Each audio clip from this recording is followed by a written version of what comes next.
பல ஆயிரம் ஆண்டுகளுக்கு முன்பு வாழ்ந்த ஒரு சித்தர் 3 வெவ்வேறு உடல்களில் வாழ்ந்து அறிவியலையும் ஆன்மீகத்தையும் இணைத்து 3000 பாடல்களை எழுதினார் என்பது நம்ப முடிகிறதா? அது மிகவும் வியப்பான விஷயம். இந்த சித்தரின் வாழ்க்கை எப்படி தொடங்கியது என்று சொல்லுங்களேன். கைலாய மலையில் நந்திதேவரின் சீடராக இருந்த சுந்தரர் தனது 2 சக தோழர்களுடன் தென்னாட்டிற்கு பயணம் மேற்கொண்டார். சிதம்பரத்தில் நடராஜரின் தாண்டவத்தைக் கண்டு களித்த பின் மூவரும் வெவ்வேறு திசைகளில் பிரிந்தனர். அப்போதுதான் அவர் சாத்தனூர் கிராமத்தில் அந்த துயரமான சம்பவத்தை சந்தித்தார் அல்லவா? ஆமாம். பாம்பு கடித்து இறந்த இடையனுக்காக பசுக்கள் கதறி அழுததைக் கண்டு மனம் உருகிய சுந்தரர் தனது சித்து சக்தியால் அந்த உடலில் புகுந்தார்.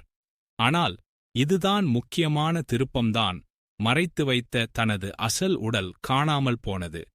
அதன் பிறகுதான் அவர் திருமூலர் என அறியப்பட்டார்.